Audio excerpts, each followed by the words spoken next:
Welcome, ladies and gentlemen, to another exciting edition of the Game Changer, and it is indeed 420, 420, 420. Happy 420 to most of you guys. It's past the 420 on 420 point, but there's still one more chance that you get to do that at 420 this afternoon, so enjoy your double dose of 420s throughout the day. I am indeed Nate the Effing Great, completely sober, completely fine, and completely drug-free. Joined here is also another straight-edge person, cosplayer extraordinaire, the wonderful, the lovely, the very, I would say probably coffee-fueled VicTori Belle. How's it going this morning? I was like cocking my head, like, what is he going to add at the end? I'm doing really good. Yeah, 420 I have not celebrated. I don't know if I am going to celebrate. I don't really do that, but who knows? I have a lot of friends who do, so if they come over, they're excited, and it hits that time, which, this is so sad, but I don't even get why, like, 420, like, I don't get what does 420 mean in the world of weed. I really do not know, honestly. That's so funny. We're such losers. I love it. Like, I'm like, I don't know what it means even. Like, I know the time is 420 and the date is 420, but is like that the price of weed or something? I know it's not. But there's got to be some kind of symbolic meaning to the numbers 420, but in all honesty, yeah. I really don't care too much because, like you, I've never actually, dove into that. I've had, been pressured into doing that, and there's some days where it's just like, you know what, that actually sounds really good right now. I need something to get the edge off, but it's one of those things where where it's like, if I were to do it, I would do it only once, just to say that I've done it, and just so that I can say that I've lived life. But we're not here talking about 420. We may be losers in the world of the 420 universe, but when it comes to movies, when it comes to Disney, when it comes to superheroes, we're definitely big-time winners. And of course, you guys, in just a few short weeks, we're going to be seeing Avengers Infinity War. It's finally here. Oh, I'm just so stoked about this. So let's actually just talk, lightly about this, because I really want us to go into, a preview deal next week. But they have been doing a lot, and when I say a lot, I mean a lot of these sneak peeks for behind the scenes for Avengers, and showing little scenes from the Avengers. And literally, I've only seen one of them, and that was when the Guardians of the Galaxies meets up with Thor, and that's about it. All the other ones, I think there was one with Spider-Man at Bus, and Doctor Strange meeting Star-Lord, and I looked at a lot of these and I'm like, no, this is too much. One is enough. Why? It's like, I don't want more. I want to see less so that way I can see the movie and enjoy it more. Yeah, you know what? And I totally understand when people are like, well, didn't you see and read the comic book? Come on, you know what's going to happen. And I get it. Yes, I have seen the comic book. I didn't really want to read it yet because I haven't followed Marvel comics like that. I'm more of a DC Comics type of person. So I obviously know, yes, I do know what's going to happen. But no, I don't know how they're going to present it. And obviously the writing in these Marvel films they're just so great that I want to see what they have to say about everything. Because the comics are a little more serious. The comics are a little more this is the end of all ends. And then, Marvel's like, but I'm going to dance. And you're like, oh, okay, cool. That's kind of funny. I know it's going to be a little bit of humor sprinkled in there that I will enjoy and be like, oh, Marvel, this is you. This is what you like to do. But I'm definitely one of those people who I watched the trailer once when it first came out. I believe it was last year. And I have not watched a trailer since, and I will not watch a trailer because I want to be completely surprised. And I don't want to know. Obviously, I did know about the Guardians of the Galaxy going to meet Thor. That's obvious. But I don't want to know who gets to meet up with who first, and how this person gets into it, and how the Black Panther somehow and Bucky are somehow now meeting and stuff. Like, I don't want to know. I want to watch it and enjoy it. Yeah, it was just one of those things that again, just, when they kept showing, like, oh, here's a sneak peek of this part, this part, this part. It's like, no, you're basically ruining the movie for me if you try to show me this stuff. I don't need to see that. When we're watching, like, movies like Monsters Inc., they didn't show, like, every single scene that was going on. That was, like, a pivotal moment there. I remember watching, I think, like, the first trailer that they had. It was one of those scenes where it wasn't even in the movie. It was just some random scene where they were just like, okay, we're going to introduce you to our main characters, you get a feel for them, and, kind of going from there. And honestly, it was the best way to do it. If they did more of that with a lot of other movies, I would honestly be totally okay with that. But obviously now it's 2018, and everybody wants this, and the internet's all going crazy because they didn't show this. It's like, just, Deadpool does a pretty good job of that. Oh, well. They do goofy trailers about stuff, and I mean, obviously, I think that brings people like, oh yeah, Deadpool's going to come out too. but yeah. I'm also kind of glad that they did backtrack Infinity War to April instead of like the beginning of May, because somebody actually really made a good point about this, that they're basically would have overkilled so many of people who are moviegoers, because it's like, okay, start of May, Infinity War, and then we have a week off, and then 2 weeks later you have Deadpool, and then the week after you have the Han Solo movie. It's like, well, you're basically just trying to kill us now, aren't you, Disney? So kind of think it's like money. Right. But thankfully they gave us like a 2-week gap between Infinity War and Deadpool. Having Deadpool and Solo together that close, I think I'm willing to accept it at least. Just because now, Infinity War has kind of died down, or probably not. I think that it's probably going to be as big as Black Panther is, if not more. I've gone on record to say that I think it could actually be the highest grossing Avengers chapter that they have, because we got Part 1 and Part 2. So Part 1's going to set the pace, and Part 2 is going to be like, okay, this happened. What's going to happen next? And of course, we have a lot of other Marvel stuff that's going to be coming throughout the year, but we'll talk about that more when we get to them. And we'll talk more about Avengers Infinity War next week. Give a little bit of a preview, maybe just like tiny tidbit predictions on what we think might happen. But did the Ant-Man and Wasp movie come out? No, it's not coming out until I think... actually, I think it's coming out in June, if I'm not mistaken. It might be coming out the weekend that we're going to Money in the Bank, if I'm not mistaken. Then I'm guessing that he's not in Part 1 until... He's probably going to get called in to do it.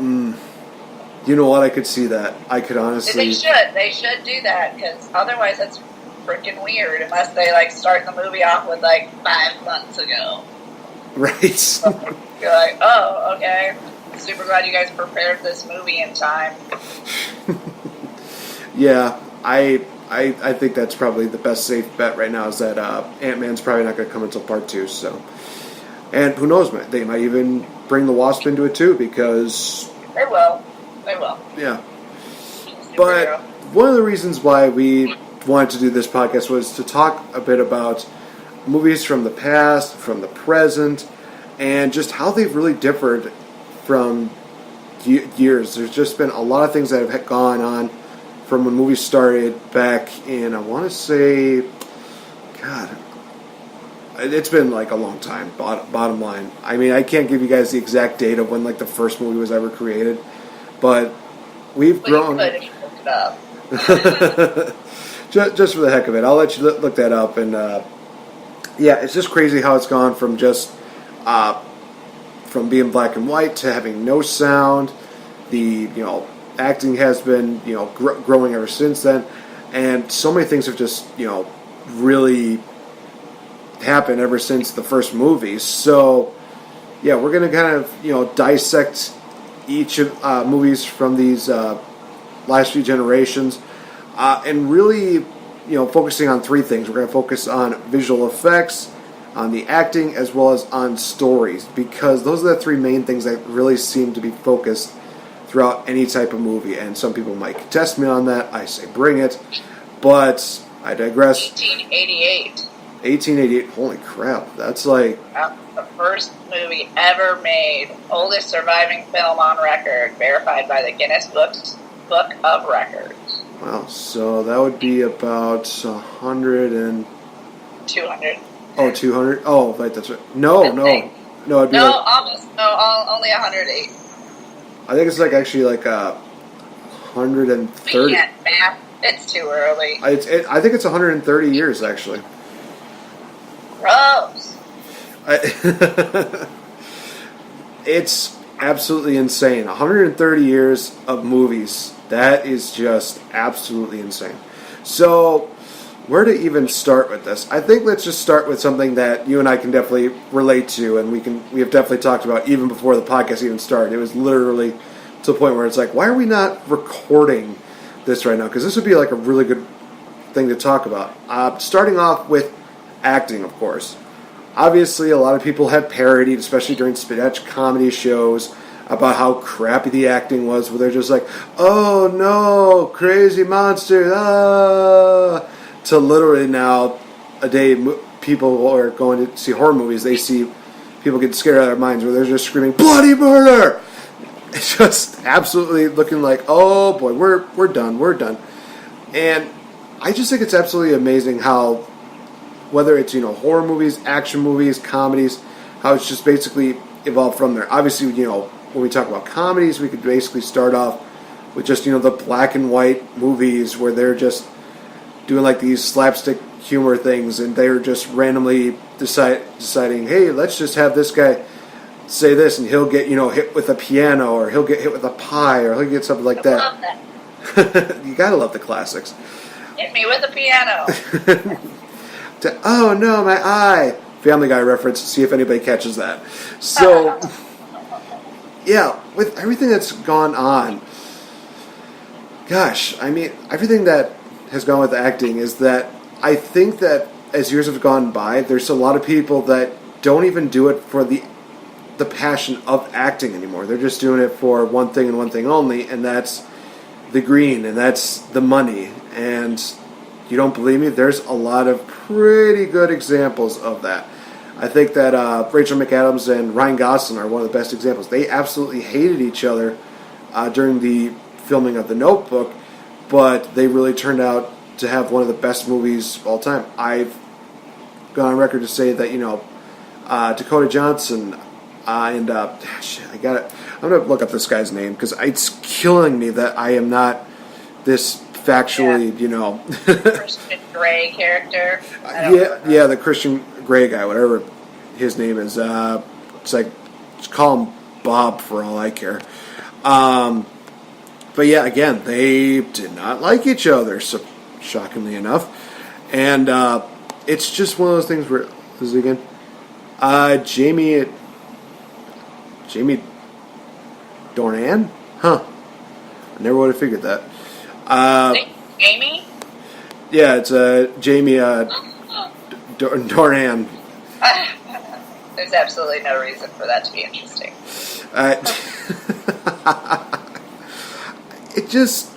really just don't like the fact that there's a lot of movies nowadays where people just, put up with each other just for the sake of money, or they just, do things for stupid reasons. One really funny example is Adam Sandler, when he did that movie Blended with Drew Barrymore. He's gone on record in an interview to say, and I quote, "Yeah, the only reason why I did this movie was to take my family out on vacation." I was like, dude, really? No, I love you, Adam Sandler, but come on, dude. Why would you sell yourself out like that? And of course now he's doing random Netflix stuff, but that's probably just something that he does for fun. But I don't know. Like, let me ask you this: in your opinion, what do you think has been like the major change when it comes to acting from the past to acting nowadays? I mean, I wasn't an actor in the past, but I don't think acting with people whom you hate is ever new. There's a lot of people that act with people who they don't necessarily like, because acting isn't for people who are doing it and that make money the way they do. This isn't their passion anymore. It's their job. Like, they still are probably passionate as death in it, but it's your job. If I get hired with my arch nemesis, who I don't even have, to do a best friend's role, and I go, nope, I'm either leaving or she's leaving. Now that's a story right there. And Entertainment News, everybody's going to blast your shit everywhere. Like, wow, what a diva. Wow, what a this. Wow, couldn't even last 2 months with that person. Like, you can hate someone and still work with them, because working with someone isn't about your personal feelings. And I think that's something that everyone across all genres of work needs to realize, is that your personal feelings are not in your business. Then if you can't work with someone because your emotions are too crazy, I don't even understand that. That's not a job. That's your personal life then. Your job needs to be business first and getting your work done. And I honestly applaud those actors who made me believe that they loved that person even though they hated that person. Like, I applaud them. I'm like, that's awesome. That like levels up your acting ability. Like, wow, I thought Rachel McAdams and Ryan Gosling were amazing in The Notebook, and I would think almost, I think it got upper to like 90% on Rotten Tomatoes. Everybody loves The Notebook. The Notebook is like the prime romance, like, first movie of Mr. Sparks that everybody were like, oh my god, he's the best. And now all of his movies are like, oh gosh, make him stop, please. But yeah, I don't find working with someone who you dislike, I don't find that being an issue. I think it's weird if you make it an issue. Like I said, if I stated that I didn't want to work with someone because I personally don't like them, come on, that is the worst. So they have to fire that person if they want me? Like, that's a bitch move right there. Instead of being like, okay, I don't like that person, I'm going to suck it up and do me and be the best me I can be in this situation and perform my ass off and get nominated for Oscars or blah, blah, blah, blah, blah through this film. And people can know you dislike them. That's totally fine. And most likely that person will dislike me as well if I dislike them in that amount. But I think I don't think that's new, that somebody works with somebody they dislike. I'm almost 100% sure in Hollywood everybody doesn't really like everybody. So, yeah. Too much. I really just would prefer, I mean, like you say, if they can actually, put up with the person even though they hate their guts to the core, then hey, applaud them, bravo, bravo.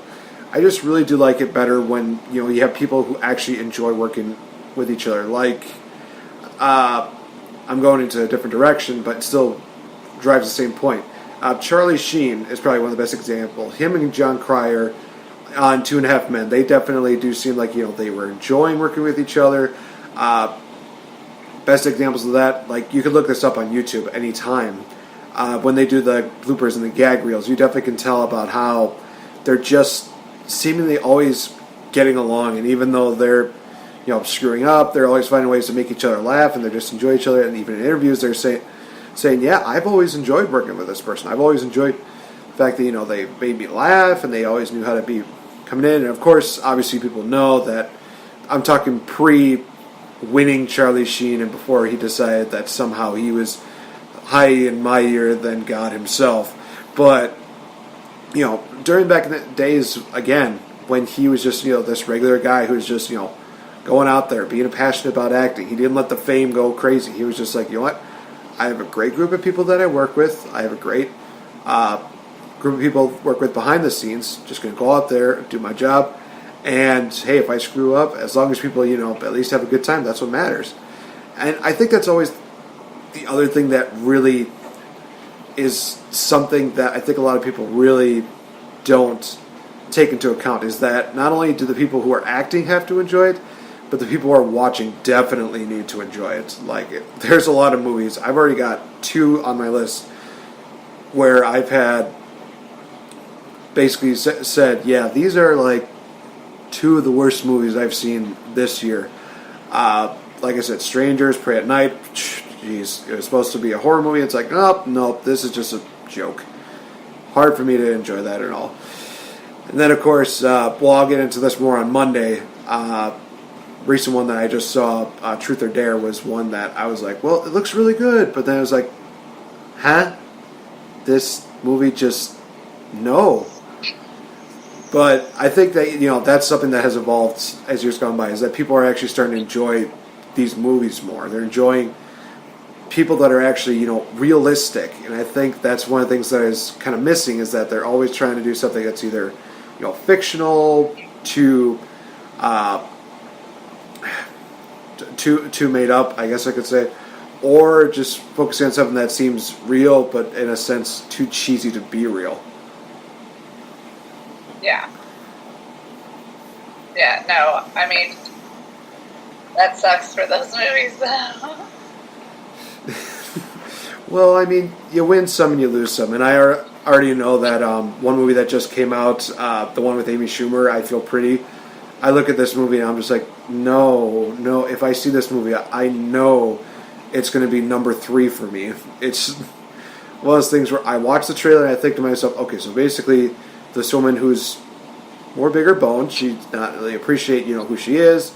Then I guess a clunk to the head makes her just think like, oh, I'm a hot mess and blah, blah, blah. Just make it seem like, she's got all the confidence in the world. And I'm literally like,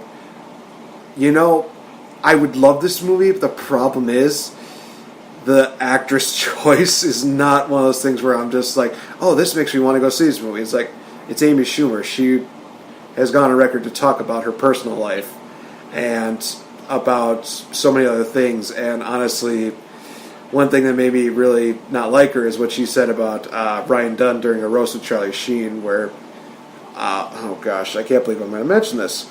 So, she was on the stage with a bunch of people. Mike Tyson was there. Oh gosh, I'm trying to remember who the other person was. But also Steve-O was there. And one of the things Amy Schumer was saying, like, Steve was here, and I wanted to say, I'm very sorry for the fact that you lost your friend Ryan Dunn, and I know that you were thinking like that, oh man, that couldn't have been me. And she says that, and I know everybody else was thinking like, why wasn't it? And I'm like, really? That's one of those things where it's like, no. And I could definitely see on Steve-O's face, he did not appreciate that at all. And I was literally like, yeah, oh dude, just, oh no. That was uncalled for. It was. And then Mike Tyson saved it all. He just said, F you, Amy! I'm like, oh, thank you, Mike Tyson. Thank you so much. You saved the show. But going back to, of course, the acting part of it, another thing that I think really does kind of make the movie great is the fact that people enjoy not only, the people they work with, but the role that they're in. Mike Myers is definitely one of those guys who has had his fair shares of roles that he's like.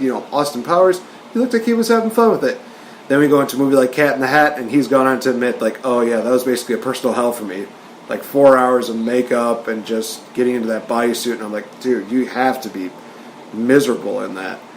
And comparing that to a guy like Vincent Price, who I've gone on record to say is a tremendous actor, and I'm actually going to review one of his movies on Monday, The Great Mouse Detective. He definitely, took that role of Ratigan and made it seem like, he just loved the fact that he was, this villain. He was just loving every single bit of it. And that's something I think it's missing with a lot of, especially anime movies, is the fact that they've just, they've kind of, accepted the part, but then when they do it, it's just like, oh, we're just going to be going there, and they're going to be either super serious or they're going to have to act, crazy and wacky, but they're never really kind of enjoying it as much. I don't know, maybe that's just me.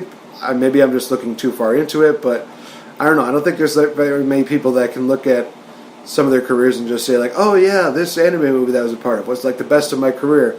Some are like, yeah, this was an anime movie I did. No big deal, whatever. I mean, I've met and spoke to a ton of voice actors who are, that's their job. they love it. I mean, they'll do the voices for you. People are obsessed with voice actors. I mean, Bill Maher, I think that's his name, who does all the Justice League, Futurama. Like, that's one of my friends' favorite voice actors of all time, and he's like, out of all these actors that are here at this Indiana Comic-Con or whatever Comic-Con we're at, he's like, I probably would just pay for Bill Maher. Who's a voice actor. And I was like, that's so true. Like, I've never geeked out more than when I saw, oh my gosh, I'm gonna forget his name. He was a Black Power Ranger once, and then he's Ichigo Kurosaki's voice, and he's Vash the Stampede's voice. Okay, I gotta look it up. But I like geeked, and I was like, this is the guy of my childhood. I'm like, I really want to say hi, and like people were like, go say hi, and I was like, no, I can't. They're like, just go say hi. I'm like, I can't. I'm not ready. I'm not ready to say hi. And like, voice actors take their jobs very seriously, and they're able to entertain just through their voice. So for me, I think maybe that's where you're kind of maybe having issues with, is that you're seeing people whose job is not, his name is Johnny Young Bosch. Johnny Young Bosch, in the American version. He was in a lot of older animes. Freaking love the guy to death. But yeah, so I think your issue is more with like when actors aren't that happy about being in an animated movie because their passions and their goals are elsewhere. They want to be on the big screen. They don't want to be behind the voice. But I don't know. I don't know if I've ever witnessed an interview where the actor was like, I hated this animation. I was like, what? I don't think I've ever heard that. So I don't know if I see what you see. I see a lot of people like Ash Ketchum's voice, Eric Stewart, who is Seto Kaiba. They were all like super proud of themselves, and they were all. I don't know. I just felt like they were super proud of being behind the voice of a popular animation. Well, to be fair, they were playing like some of the greatest characters of all time, of course, so they have a reason to be very proud of those roles. Yeah, but, he still has his own dreams and goals of being in a band, and his band doesn't do as well as his voice acting, and I think that would be almost like a thing to be like, well, can't you just listen to my band? But he's not. He's like, no, I enjoy doing my voices for the people still, because, they love it.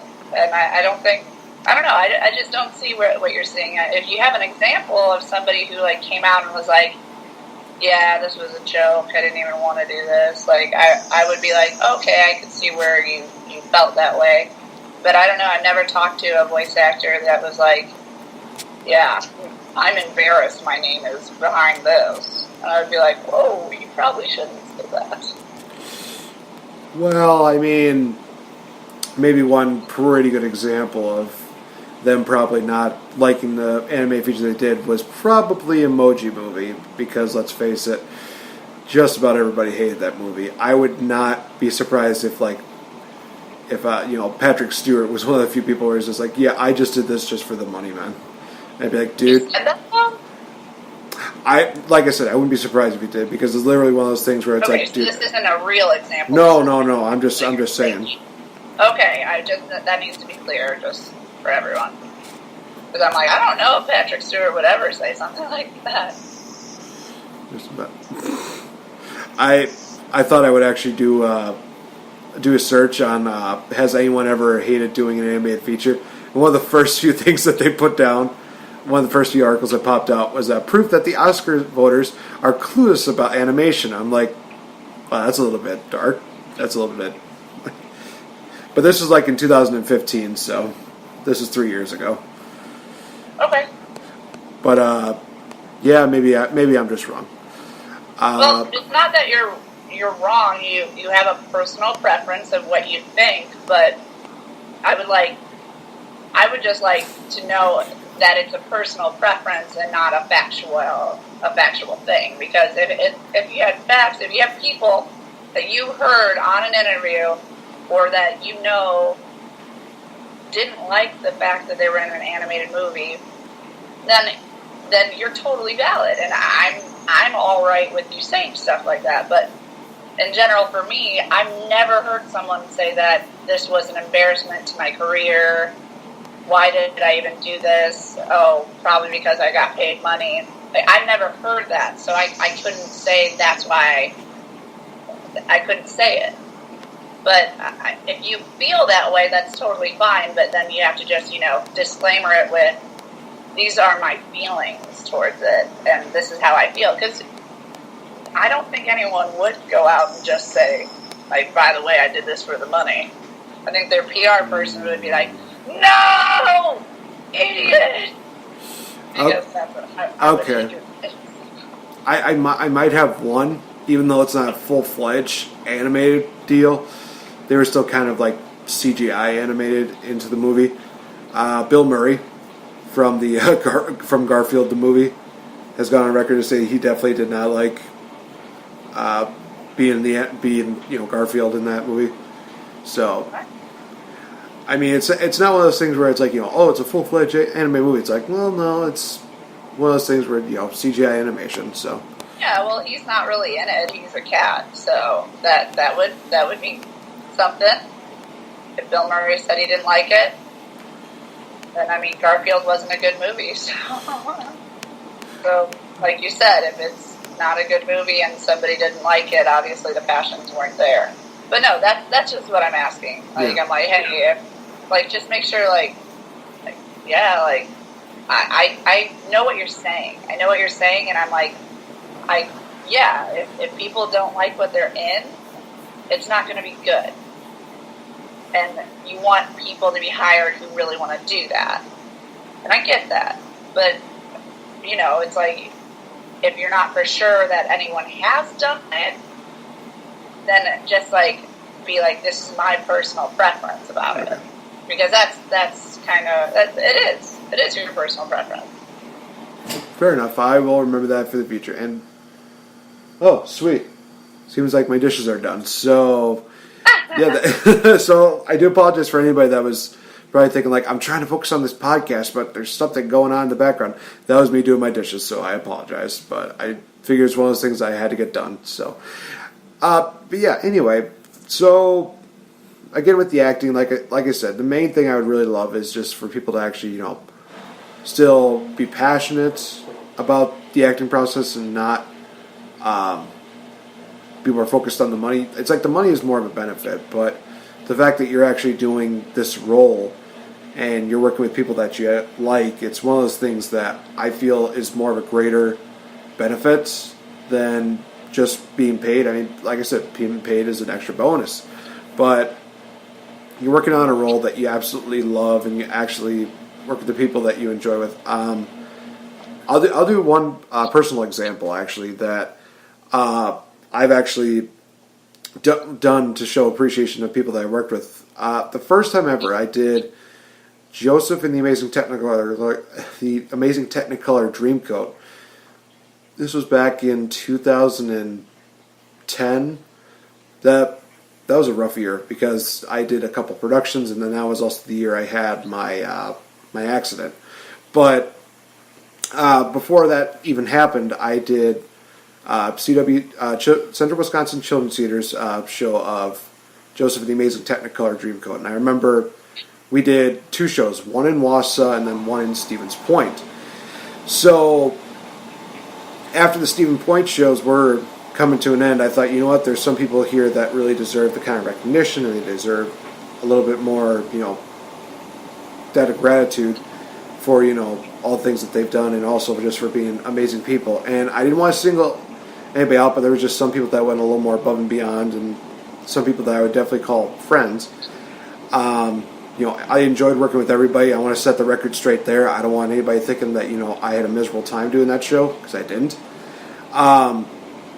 But yeah, there was just certain people that I remember giving these notes and just saying like, "Hey, you're a great talent. You're really good. You're just, also a tremendous friend." And actually, Joseph, who I'm really close friends with, I'm just going to use him by his first name, John. He actually came up to me after reading the note, and I was actually thinking like, "What, did I do something wrong?" And he just gave me just this big hug. He didn't say anything. He just walked up to me. He just gave me this hug, and he said, "Thank you."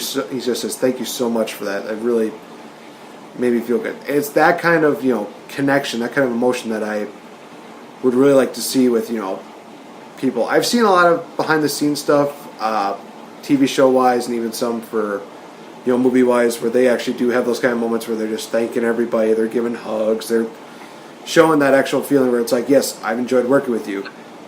Sucks that it's ending right now. I just would love to see more of that instead of people just being like, "Oh, this is done. I'm going back to my trailer.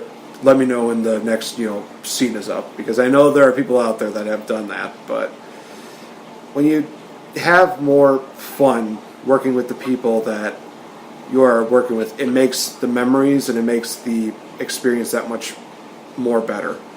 And I'm hoping that that's the case with a lot of actors, and they're still not, and they think about those fondly instead of just focusing again more on the money. Again, this is just coming from me.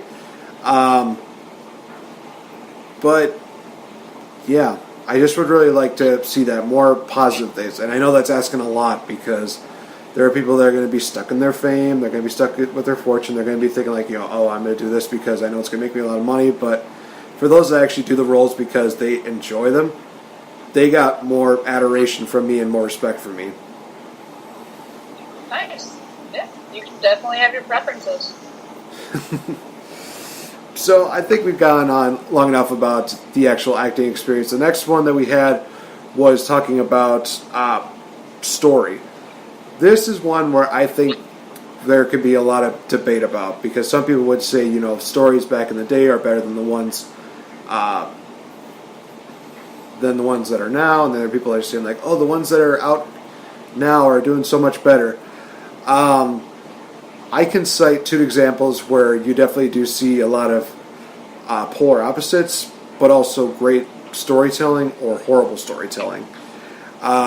First one, of course, being the Twilight Saga. And honestly, you guys, if you're going to ask me why I know about the Twilight Saga, it's because of the fact that I was in a relationship that basically forced me to watch it. So I had to basically watch it, endure it, and be tortured by it. The fact that I had to look at Robert Pattinson, of course, shirtless Taylor Lautner, which, oh God, I'm sure a lot of people are just like, "Oh man, he's a hottie." It's like, oh God, this is basically going to be Channing Tatum, basically Channing Tatum's like father, but something like that, isn't it? Yeah, okay then. Yeah, but the storytelling there was kind of iffy at times because the first movie, of course, had basically saying like, "Oh, it's a forbidden romance between the two of them," and the second one's like, "Oh, they're going to create the love triangle." Third one, they're going a little deeper into that. It's like, I think this is a story we've kind of established a lot. I don't necessarily like it because then, of course, in the end, somebody's going to end up getting hurt because the girl's going to have to choose, "Oh, do I want to be with the vampire or do I want to be with the werewolf?" And also, a lot of people have definitely said that this is one of those things that kind of killed vampires and werewolves for a lot of people because they're not supposed to be always this hunky and always this, dreamy. If they wanted to see that, they would watch True Blood. But one of the best... But in my opinion, one of the best cases of storytelling, in my opinion, is the original Star Wars trilogy. Not the prequels. I'm talking like the original Star Wars, Empire Strikes Back, and Return of the Jedi. The other day I was watching a lot of random people watch the whole watch the movie Empire Strikes Back, but specifically the scene where Luke Skywalker and Darth Vader have their confrontation, and Darth Vader's, of course, trying to turn him to the dark side, and then we have that ever so famous line of Luke just saying, like, "He told me you killed him." Darth Vader says, "No, I am your father." Just that one scene, and just seeing the reaction on people watching it for the first time, where they're just like, "Wait, what? This, what?" the fact that this movie, Empire Strikes Back, has been at least over, I want to say it's at least like maybe 30 years old, and so many people are just watching it nowadays. It still has that impact where it's like, I did not see that coming.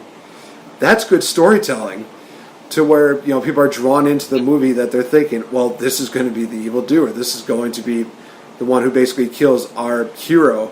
And you realize, well, the villain is actually the hero's father. What?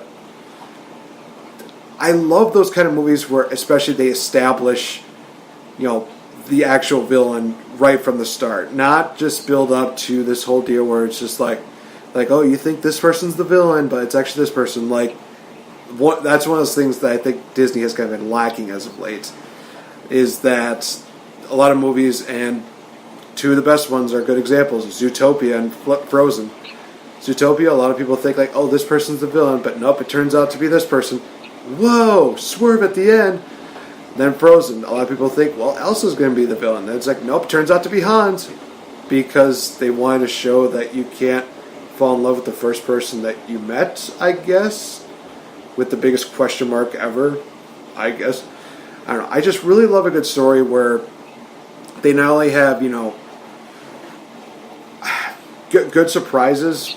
It's one of those things that, you know, you won't expect, but also I think if they have a well-established villain, that's what makes it even better. But that's just my opinion. Yeah, I mean,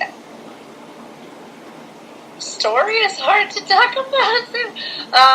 I think that a lot of times, a lot of stories are overdone. I agree, and especially if they're that's a different category. redone and redone.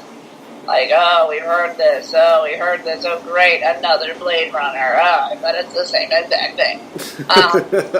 And I think that's where you get people who are like upset in general, like. Of like, oh, well, Hollywood is running out of ideas, apparently. And here's the thing. I don't like when someone just redoes a story to redo the story. They're like, well, Spider-Man, it's been like 3 years? I guess a new one. Time for a new one. You're right, it's time. But here's the thing. I'm okay with people redoing a story and redoing it in the fact that, okay, so we know the Spider-Man story. Let's do it in this direction this time. And then we'll see how it goes. And people are like, oh, I liked that one better. Or, no, I liked the Tobey Maguire one better. Or, no, the Andrew Garfield one. That was my favorite. You have people choosing and people saying which one they liked better. I don't think anyone was actually upset that there was multiple Spider-Men. I think everyone was like, we want more Spider-Man. Sure, let's do another Spider-Man. Yeah, I'm not mad. Like, when Spider-Man Homecoming was coming out, no one was like, boo, we just had that. Like, no, they were like, oh, a new one. Oh, it's casted a new character. Oh. Like, everybody was like, I'm excited to see where they go, what they're doing. And I think that, in general, there aren't many story themes that have never been done. I don't know if I could name from the time that people were writing stories back in the, BC of writing stories before Christ. I'm almost for sure almost every theme has been done, but there's still ways to twist them. Like the love triangle, I will always love the love triangle. Are you kidding me? The love triangle is amazing. Like that's what you want. You want someone to be like, oh my gosh, how am I going to choose? Where's this going to go? There's so many, the triangle can go in so many different directions. It's so fun. So almost every romance book I've ever read has a love triangle of some sort. And yeah, somebody might get left out, or maybe it's polygamy, and they're like, no, we're all together now. But in general, I don't think I'm okay with the theme being there, because I know I love a certain theme, and my theme that I love is the Beauty and the Beast theme. I love that. And almost every freaking book, I have almost 57 books on my Kindle that all have basically the same theme, but they're all different stories, and I enjoy that. If you enjoy a theme, I don't think it necessarily is a bad thing to just stick with it, because there's so many different stories that are written around about it. They're not always good. I'm not going to say that I thought Twilight was the best movie ever. I loved it when I was little. When I was a teenager, that's when everybody loved it. When they were growing up as a teen, because it was written for a YA young adult audience. When you grow up, you're not supposed to necessarily think it's the best thing anymore. And some people, but you know, like there's the other Harry Potter, people still freaking love that. It was written for YA too. But, you know, Harry Potter, I'm not going to say anything negative about Harry Potter. But just in general, I just think I can see where people are frustrated, but I also can see, like, I don't know if you can just suddenly create this brand new, like, algorithm of telling a story that people would be able to follow as completely as having one of these underlining themes, but it's just the way that people tell and the way that you can get creative instead of, I think what most people are mad about is when people just prey on what you like already, and it's like, oh, they like superheroes? This is not really a superhero movie, but let's just throw in something like superhero, and then, like, people will go. You know what I mean? Yeah. Well, first of all, you mentioned Love Triangle. Honestly, I would pay to see a movie where there is that certain deal where the girl has to choose between one of the guys, and then both the guys are just like, you know what? Screw it. I mean, if she's going to take this long to decide between the two of it, you know what? You want to just hang out? You want to just grab a beer? It's like, yeah, sure, why not? Like, the two guys just walk off, and then she's like, I made a decision. Wait, where are you going? Oh, you took too long. We're just hanging out with each other. It's like one of those things where it's like, okay, that's a different thing. I feel like anime's done that. So. Oh, man, that'd be amazing. Anime is like, maybe actually I like you better. Oh, man, it goes from Twilight to Love, Simon in like a matter of minutes. Oh, man, if somebody were to make that for like an American version, I would probably go see that at least once. That just sounds amazing. Good twist at the end. I do agree with you that the rehash thing has been done a lot of times, and we've talked about it in the past. Disney has reached the point where instead of making new things like, you know, like what they did with, you know, Coco and with Frozen and with so many of these other movies, that now they're just thinking like, well, we're kind of running out of ideas. Let's remember when this movie was a big hit? Let's bring this back. Let's make a live action Beauty and the Beast. Granted, it helped them out. It's one of those things where it's like, yeah, but it's still basically the same thing, except you gave a little more backstory to some of the characters, which, you know, is good, but at the same time, it's like, okay, we're paying just to watch the same thing.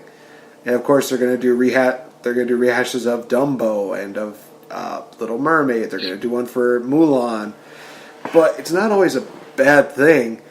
It's just that they're going to reach a point where these rehashes are not going to work. It's going to be the situation where it's like, well, we've seen this so much, so yeah, let's go see what another deal is, you know, what another movie theater is creating, or what another movie studio is making. There we go.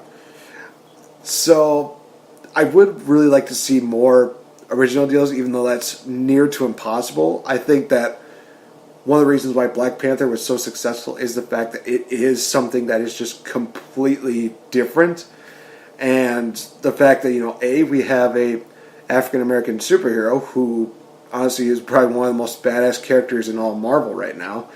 But also the fact that, you know, some people are comparing it as like almost like the Lion King. Or I had one person actually come up to me and say, yeah, what's the Black Panther all about? And then their boyfriend right behind him is just like, oh no, that's just basically like the black version of Star Wars. I'm like, what? No, it's not even close. I don't know. I don't see the comparison unless somehow they're just like, well, it's got spaceships. If your only comparison to Star Wars is spaceships, you are missing out on a lot.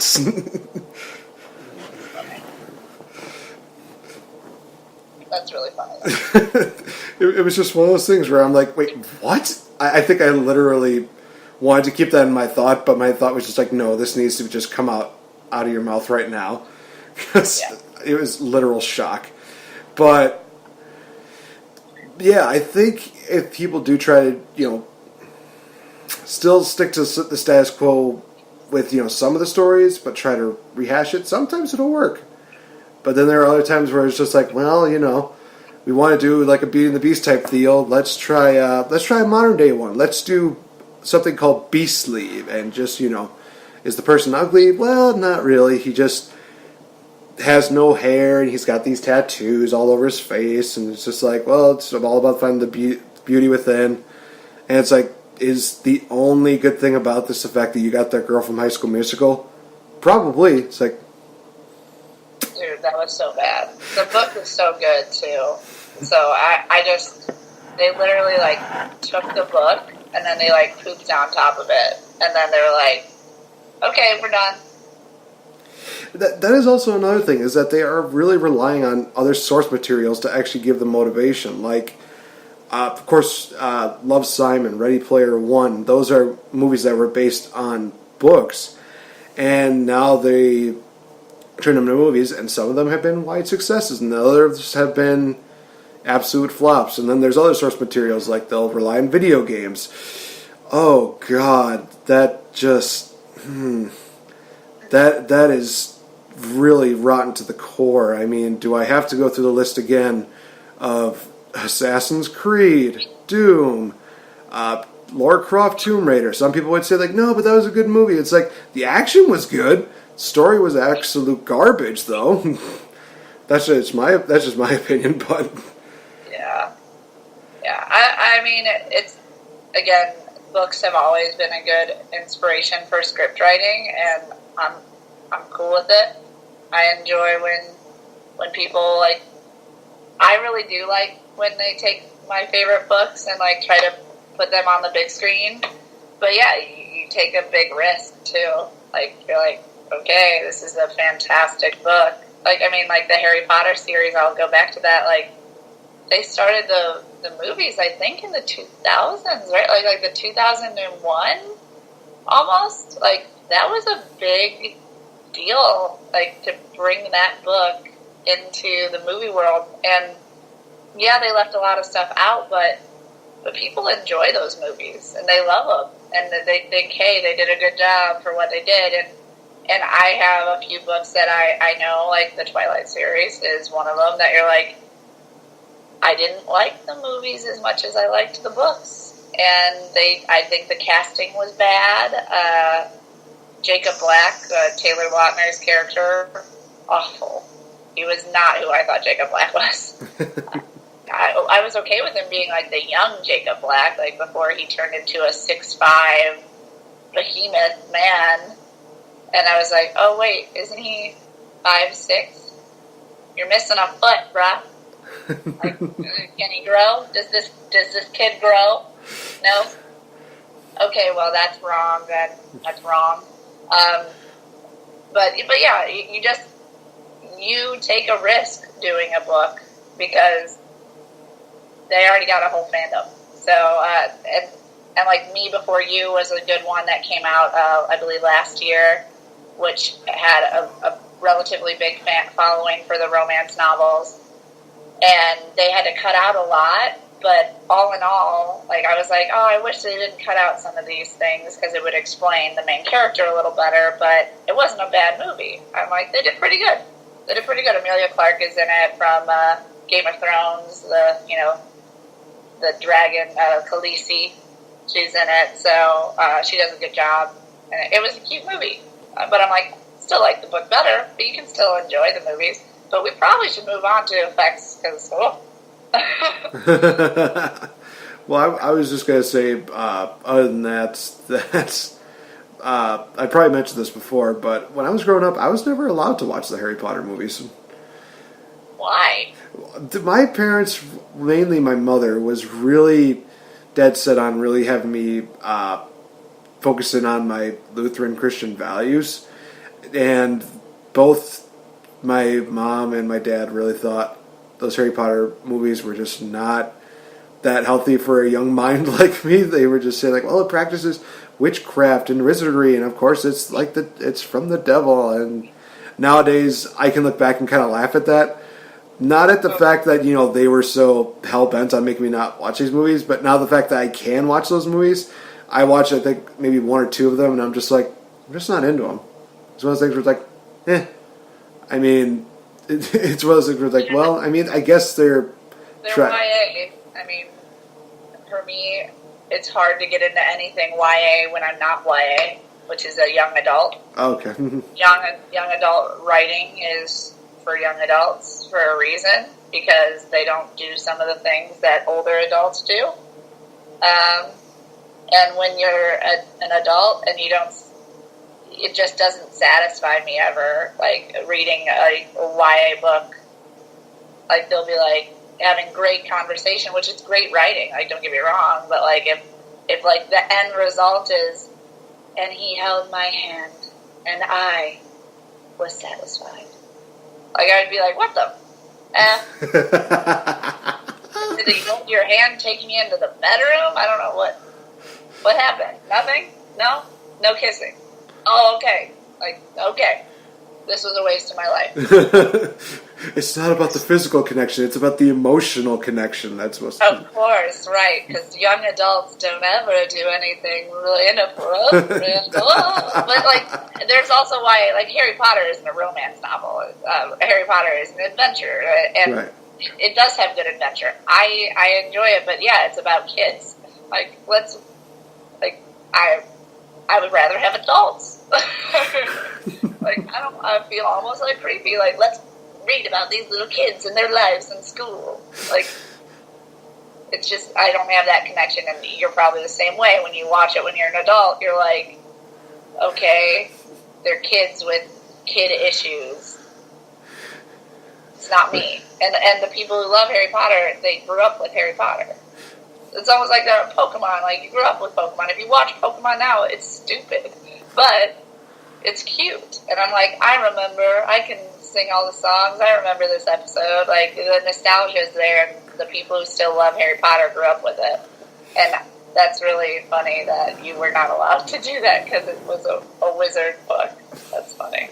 It's funny you mentioned Pokemon. That was another one of those things where I was like, oh, it'd be really cool if Pokemon were real. And then my dad used the example of, how would you feel if basically your dog got electrocuted by another dog? And I'm like, oh. It's kind of one of those things where it kind of scars you as a kid, where you're just like, well, that's... Maybe you weren't allowed to watch Pokemon either, Nate. No, I was allowed. I think it was just like... You know what? He's afraid. Let's no. You just stay here. Watch Arthur. Oh, man. I'm so thankful that they didn't say, like, let's watch, like, a harmless, little TV show, like Teletubbies, because then literally I'd be like, I'm going to kill myself. Because there is no way that I will watch four things just making all these noises of, like, Tinky, Winky, Dipsy, la, la, oh, God. The memories are coming back, and it's not... It sounds like you did watch that. I have so much regret in my life, and at least 5 of them are the fact that I've watched any episode of Teletubbies. My brother, when he was little, like, that was his show. And, yeah, I was like, what is this? And then the sunshine, like, coming out, and it's like, I was like, why is that sunshine laughing like that? That baby is way too happy. Yeah. Oh, man. Well, that actually would be a great transition into the final feature, that being visual effects. I mean, obviously, for kids, they just have something simple, like a baby as the sun, I guess. And even, like, back in the day when, this actually would be probably a better subject to talk about, Sesame Street. They, of course, had, like, the classic, more like classic animation. Like, I don't know if you remember the, what was it? The pinball thing, where they had that classic cartoon deal where they just did, like, the 1, 2, 3, 4, 5, 6, 7, 8, 9, 10, 11, 12 deal. But, okay, I remember that. Yeah, how that's kind of evolved, and now they're just doing random, cartoons, and they're basically making, like, the Muppets, the characters, I should say, more like I guess into more animated deals, which is actually kind of cool how they can create that. And of course, back in the day, back in the day, you have to remember how simple a lot of these visual effects were. My case in point being Nightmare on Elm Street. When I looked at all the behind the scenes features of how they created Nightmare on Elm Street, you look at how complicated some of the stuff they did was, you're just like, wow, how did they manage to make this movie that absolutely phenomenal? It wasn't easy, folks. It wasn't easy. I mean, if you remember one of the scenes that really stands out is Freddy Krueger. He has those giant arms. Obviously, they didn't have, computer animation during that time. They basically had this long sweater that had probably like 10-foot arms, and they had to have wires holding them up so that way that it can actually work. And they also had, instead of during the scene where the girl's basically getting murdered, they had that room where basically it rotated instead of being one of those things where, it looks like, she's in front of a green screen or she's in this animation deal. It's one of those things where you look at that and you see how complicated it was back then, but now you look at the ones nowadays, and unfortunately I can't believe I'm going into this example, but of course Nightmare on Elm Street that came out in 2010. Oh god, another rotten thing I really wish I don't want to talk about, but it does raise the point that now they've evolved from all these classic animations to the classic visual effects, to more of the practical effects, which is nowadays they use computer animation, they use CGI, they try to make things more real. Obviously back then, looking at it nowadays, you're just like, oh, obviously that's fake, and then you look at the one in 2010 and it's just like, oh, well, that actually seems more real. So it's really cool to see how that has evolved. But there's some times where I will say that I actually do enjoy the classic visual effects, or the classic props, I guess you could say. Some people, this is a good example. So many shark movies that come out, and there's so many sharks that are just like so cheesy, so corny. Sci-Fi Network, you need to step up your game. But you look at some of the other ones, and they're just like, okay, this CGI animation looks actually real. Oh wow, this actually looks like an actual shark is going to devour. Oh, she's dead. Where back in the day, of course, with Jaws, all they had was a mechanical shark, and it still looked legitimately real. And even to this day, I can look back at it and it's like, yeah, it still looks like one of those things that would basically just maul you, even though it's just a mechanical deal. Even though it's completely fake. Oh God, it looks real. That is not cool. Like that one scene where basically Roy Scheider's character, Brody, is just throwing out all the chum, and just that visual of the shark just basically coming up and then going back down. It's just one of those things where it freaks you out, because it's like, okay, that actually looks like a real shark. Because if you look at sharks nowadays, they kind of do that. There's even a video of one basically just saying like, oh, look, a boat with an inflatable side. I'm going to take a bite out of it. And it is one of those things where it's like, oh, gosh, he's just munching on that thing like Cookie Monster would munch on a cookie. It's so surreal how visual effects have evolved from back then. But, of course, if we go back even further, do you remember those black and white cartoons where they just had, like, those random deals where it looked like an amateur cameraman was working on them? It's one of those things where, they have the camera basically set there, and then it just looks like they just, like you blinked, and somehow a person just randomly appears. Yeah. I kind of remember that. Yeah, we've evolved from that to where literally now we don't have like that blink of an eye, because if we blink during that deal, you are going to miss it, because the person just appeared out of nowhere via magic or something like that, because they can. Yeah. No. I mean, obviously, I love all the stuff that we can do nowadays. I think it's great. But I think when you were talking a lot about all the different old-time effects, I think one of my favorite old-time effects, and I think a lot of people actually really like this, was the fact that they used a lot of puppets back in the day.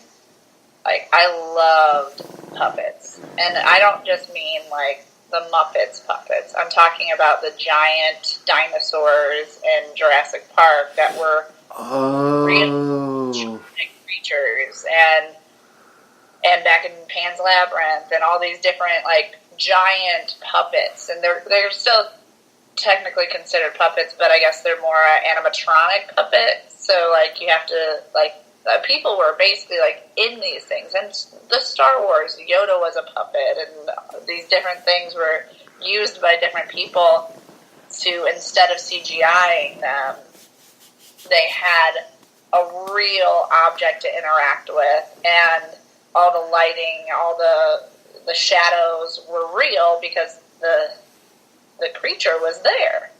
And I think that's what some people were like, well, why can't we do that more? And I'm like, nowadays, that's a very expensive way to do it. I actually think CGI is less expensive than creating a giant dinosaur that will breathe and, like, move a little bit for you. And now we have the ability to do all the lighting effects. If you have good CGI, you can do all the shadows, where your light sources, all of this stuff, and make them real. And, you know, I'll go back to the shark puppet of Jaws. The first Jaws, that shark is amazing. It was really good. Like, I just recently watched Jaws again, and I was watching it being like, this is not a CGI'd shark. This is a shark that is a mini submarine puppet. And one thing you can get away with is sharks in general look fake. Have you ever actually seen a shark? Like, they don't really move their eyes because they don't. And their skin looks like plastic.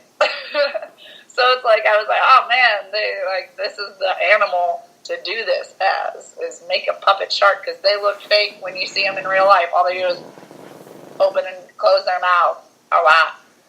And so I like the puppets effects, and I think that we could kind of seamlessly put puppets and non-puppets together to make people interact really well with them. And they're kind of learning to do that. A lot of the the new Jungle Book was shot with puppet-like items, but still, like, there's still somebody there with some, like, claws and some things for the actor to interact with. But in general, his coloration is usually green so that they can CGI that animal really well. And I'm just going to use the Jungle Book as my favorite example. Is I love how they combined both of them. And that's the effects that I like, is when you bring those old nostalgia effects of puppeting and puppeteering into today's age and making the puppet just look fantastic. Yeah, I actually blanked out on that because I actually didn't remember. Oh yeah, that's right. Because I remember watching. Oh my gosh, I remember watching it at the theater, Jurassic Park, for the first time ever in quite a while, and it was in complete 3D. And it's one of those things where the visual effects, yes, they do look quote unquote fake, but with the 3D deal, it honestly almost feels like, oh gosh, I'm literally right there. Where the T-Rex is basically there with Dr. Grant and I'm trying to remember what her name was. I think it was Lex, with the girl, where basically the T-Rex just slowly gets closer and closer to them, and he does that snort deal where Dr. Grant's hat just flies off. Funny moment, but I think that, I do agree with a lot of people that if they went back to the puppeteering or the mechanical deals, it'd be cooler. It would seem more realistic.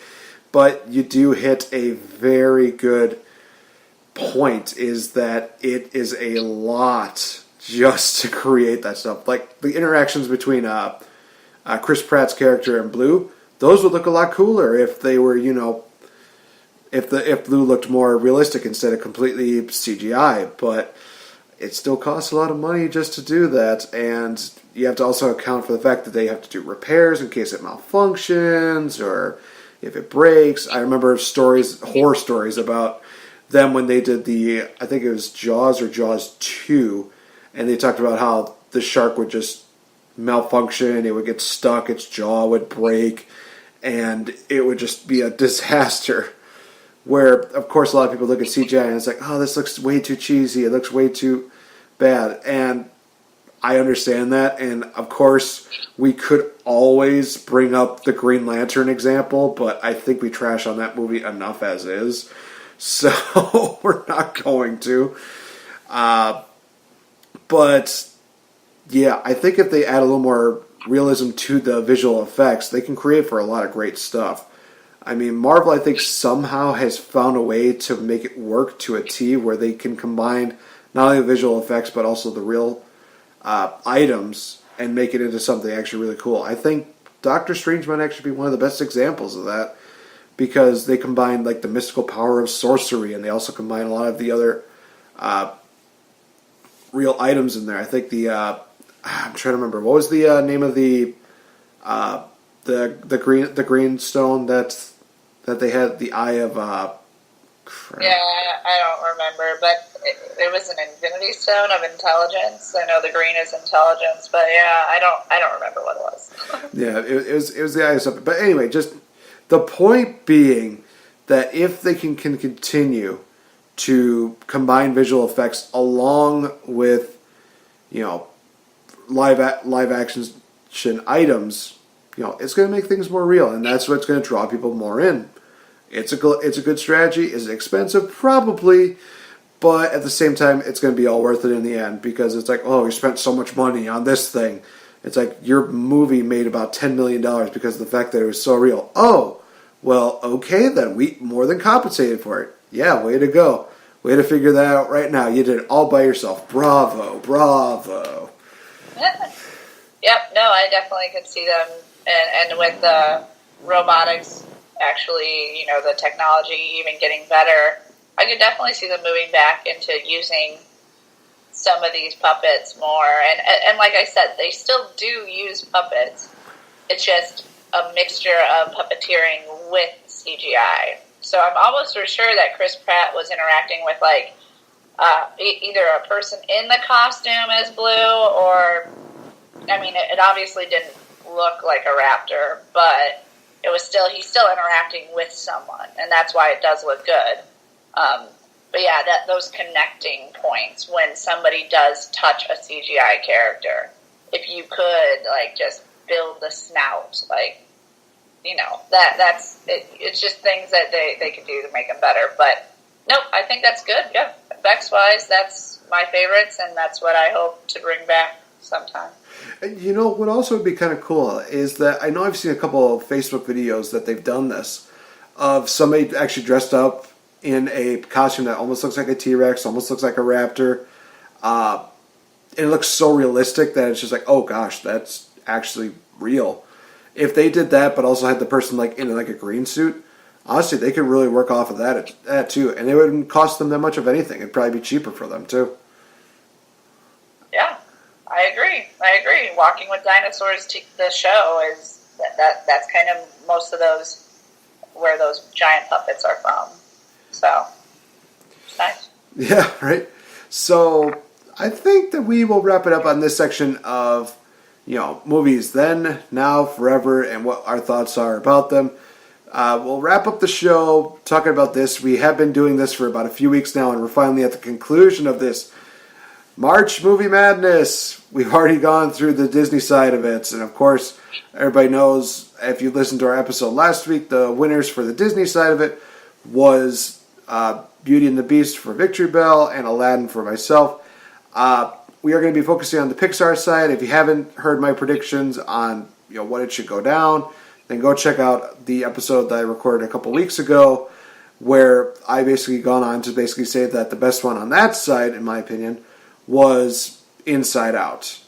So the only thing that's left right now before we get into the final face-off, the final countdown between the movies, is your side, Victory Bell. Who were your final two for this Pixar bracket, and who was basically the ultimate victor? So I ended up having a really hard trouble with Up and Coco, but I think I had to steer with Coco as number one for the top bracket, and then in the bottom bracket, Nemo and the Incredibles really fought it out, but I had to go with the Incredibles. So my top two were Coco and the Incredibles right now. And when I just think of entertainment-wise and what I liked best and what was kind of fun, I'm going to go with The Incredibles. And I'm super stoked that The Incredibles are finally coming out with a second version. It literally is going to start, I believe, the exact moment almost when it ended back 10 years ago, which will be kind of interesting. But yeah, I'm excited about The Incredibles, and it was one of my favorite movies. It was a family, and it brought up those questions about superheroes that, obviously comic books have done, but a lot of people didn't really get into it before. What if you saved somebody who wanted to commit suicide or something like that? And that's what they brought up. They were suing superheroes out of existence. And it was interesting, and you got to see a retired superhero try to come back into the world and his struggles and just basic everyday human things, but with a little twist of the superhero world involved. So I just really loved The Incredibles, and I like superheroes, so. Yeah, they gave us all that, and then there was, of course, Edna Mode. Which, yes, hilarious. The fact that she's going to be Incredibles too, I'm just like, oh gosh, I might just watch this movie just to watch every Edna Mode scene that she's in, just because, oh my gosh. And she even gave us all a safety tip when it came to superheroes, and that is no capes. And she gives 20 examples of what happened. It's wow. He got it in a jet stream. He did this. He did that. He did no capes. Oh my gosh, it's just going to be absolutely amazing. And honestly, I would laugh if somehow they pulled a series of unfortunate events season 2 deal, where basically, as you mentioned, this is 10 years after they had the first Incredibles. If somehow they made it seem like Jack, he's somehow grown from being a toddler to an infant, and they just showed Jack this no explanation as to why he just grew up so fast. I'm like, God, you just stole it from the series of unfortunate events, did you? Well, we kind of came up with it first. That's probably fair. So, in all fair, okay. They didn't, so he's still a baby. So that's how I knew it's starting literally right after. I don't know if you remember in The Incredibles, but yeah, it's they go to save them. I am the Mole-Man! The Underminer, yeah. Or the Underminer, and nothing is beneath me! Why would you even say that, dude? But yeah, and I'm almost for sure that shows them fighting him, right off the bat, from what the trailer looked like. But yeah, and it's also, it's doing a play on the working mom and the stay-at-home dad. So it'll be really fun. And Disney's about that life right now. They're about let's switch it up and see how people like it. So I'm stoked. It's probably one of those things where it's oh, Wonder Woman was doing pretty well. Well, let's do this, but let's do this with something they're familiar with. Let's do it with Incredibles. We thought it was awesome. Let's do it with that. And literally, I would love it if Mr. Incredible had something where he's basically just said, well, I bet Wonder Woman doesn't have to deal with this. Or, no, I think it'd be Elastigirl that would say that. It's Wonder Woman works all by herself and she has no problem with this. I'd be like, is that a shot to Wonder Woman? No, we're just saying. You're saying that while taking a shot to Wonder Woman. Maybe. I'm okay with this. Elastigirl versus Wonder Woman. Make it happen. I would love to see that. So, we make it to the final two. So, we have Beauty and the Beast versus The Incredibles. And we also have Aladdin taking on Inside Out. question is, out of these 4 movies, which 2 will be the victors? So I think it's only fair that you start us off, Victory Bell, between Beauty and the Beast and Coco. No, The Incredibles. I'm sorry. For some reason, I don't know why. I got Coco stuck in my head. I don't know why. Maybe I'm thinking of chocolate. Who knows? I get the song stuck in my head all the time. But this is a no-brainer. It's obviously Beauty and the Beast. So I don't even have to explain myself because I've explained myself about Beauty and the Beast the whole time, all day, every day. So I knew none of the Pixars could compare to all of the Disneys for me. I almost told people in general when I was doing this, I'm like, it's just like not even fair that all the Disney movies have to be on one side because almost 5 or 6 of the Disney movies would have defeated my top 2 Pixar movies. So yeah, Beauty and the Beast defeated way better movies than The Incredibles did. And The Incredibles is good, but no, yeah, Beauty and the Beast is my favorite. Hey, that's a good pick. So for this one, just like with Lion King and Aladdin, it's a major toss-up. I'm literally thinking to myself, well, do I like the one where it's talking about, fantasy and there's action, there's excitement, or do I go with the one that's, still has a little bit of adventure, but it also could be more relatable? And for me, I think that was what made me decide on the winner. I am going to be going with Inside Out for this one, which is a bit of a shock, but the reason why I went with Inside Out is the fact that it is so relatable. There's a lot of people that watch this movie and they can kind of understand, like what Riley's going through with her emotions, joy and sadness. They're trying to, find their way back. They're trying to get better. Anger, disgust, fear, everything in the world is just kind of overtaking them. And it's all making a lot of sense because it's talking about moving on to a new place. And one of the things that I remember watching is, where Riley runs away, but then she decides not to. She goes back. And this is one of those scenes where I can watch this 5 times in a row. I will still get emotional about this, where, Riley breaks down and she talks about how she misses home, she misses her friends, she misses, living there, and just having that deal where it's like, it's relatable because a lot of people have gone through that. They've gone through the whole deal of, it's hard to deal with something new. It's hard to be a part of something different because you're so used to the norm of, having your friends and of having, everything going right. But it seems like, when you're at a new place, everything is going wrong.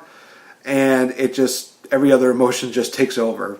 Whether it is, disgust, fear, and anger. But then you finally realize that as long as you have family, then you're going to make it through. That you have all the joy in the world from that entire deal. And again, like I said, it gives them extra brownie points if they can make me cry. And like I said, that final scene gets me every single freaking time. I don't think that I have, bawled so hard at a movie that amazing since probably Homeward Bound.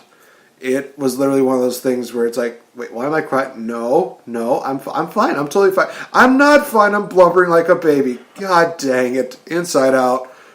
Why? I mean, and plus it also has Lewis Black, who is legitimately one of, oh my gosh. We talked a little bit earlier about, animated features. Somehow I feel like Lewis Black just enjoyed being angry so much. Sure, he had to tone down a little bit with his language, but I think he found enough reason to just enjoy everything about it. And literally, I'm just like, if he were to do this in the real world, I think he would literally think like, please someone kill me. I can't do this. Yeah. No, he's funny. He did a really good job. I love when he just gets mad with the bubblegum commercial. He just always gets mad, and I think my favorite line of his is just, "Did I ask for the stinking gum commercial?" Just him. He's trying to think of all the happy thoughts, but it's like, nope, he's got the gum commercial on his mind somehow. Or even the scene where they're showing like other people with the emotions, like the goth pizza girl, the clown at a party. But I think my favorite one was the bus driver. He's just sitting there. He's just all like keeping all his anger inside, and all of the emotions are nothing but just colored angers. And one of them was just like, it's okay, it's all right, this is fine. We just need to go to our happy place. And guess what's playing? Triple Deck Gum will make... And they just all lose it. It's like, yep, that sounds something like a bus driver would do. Either that or the cat deal, where basically all the cats are just roaming around, and there's just this one scared cat who just goes up to one of the controls and just randomly starts playing with it. The cat's just standing there, and then for no reason it just freaks out and runs away. I'm like, how is that just so accurate when it comes to a cat? They just do that for no reason whatsoever. That's really funny. All right, so until next year, that is going to conclude this year for March Movie Madness. 3 weeks in the making, and finally we got it done. Holy mackerel. And, geez Louise, next week is just going to be absolutely more insane, because we will indeed be talking more about Marvel's Avengers movie, Infinity War Part 1. And, of course, later on in the month of May, we will be going into a Infinity War recap, as well as a review on what our thoughts were of it, and possibly even what we can expect from Part 2. But it's looking to be absolutely awesome, and it looks to be absolutely insane. I am looking forward to it. It is going to be an amazing movie, and I'm hoping, again, fingers crossed, it may be one of the highest grossing Marvel movies of all time. But we'll see. They have a lot of star power, but there's only so much time that they can put into it. So, with that being said, let's go on to the cheap plugs and to all the promotions. Victory Bell, do you have anything coming up for the month of April into early May? Yeah, I do. We have the Dinner Dance Gala for Fame coming up on April 28th. So that is next Saturday, not this upcoming, so not tomorrow, but a week from tomorrow. We're hosting the Dinner Dance Gala. It's to support aspiring artists here in the Chicagoland area. We're going to have 10 young aspiring artists perform there, and 2 of them are going to win a grand total of, I think, $1,200 each to help support their dreams and, get them studio time and anything else that they can do. And then anyone else who comes, the funds are all going to be funneled back into the arts community of Chicago. We're also going to have over 10 grand of prizes to, raffle off or do a silent auction for. So there's a lot of stuff going on at the Chicago Yacht Club Belmont next Saturday from 6 to 11. So if anyone is still interested, we do have tickets available. We want to sell out. We want to sell all of our tickets. We do not want to have any dinner just left there sitting because someone didn't want to support the arts. So anybody who can share our event via Facebook or, share it to their friends in the arts community. We have people coming from Indiana. We have people coming from Wisconsin, from Iowa. Like, anybody who can come and, support, it's always good because all of those states, your hub for entertainment is actually Chicago. It is the place that we need to feed so that more and more movies and TV shows and things in Hollywood and LA come out here to film and support and show that we have the talent to do that, which we do. We just need the funds to then support the talent. So yeah, if anyone wants to come out next Saturday, April 28th from 6 to 11, we would all appreciate it. And it's sponsored by Fame, the Foundation of Artists and Mentors in Entertainment. All right, sweet. And if you want, guys, you can check more information about that on Victory Bell's Facebook fan page. Otherwise, I will post a link on our Facebook fan page for the Game Changer. You know where to find us on Twitter. A lot of things are going to be coming up. The month of May is going to be absolutely insane. Of course, we mentioned Avengers Infinity War is going to be coming out. We also have Deadpool 2 that's going to be coming out, as well as Solo, a Star Wars movie.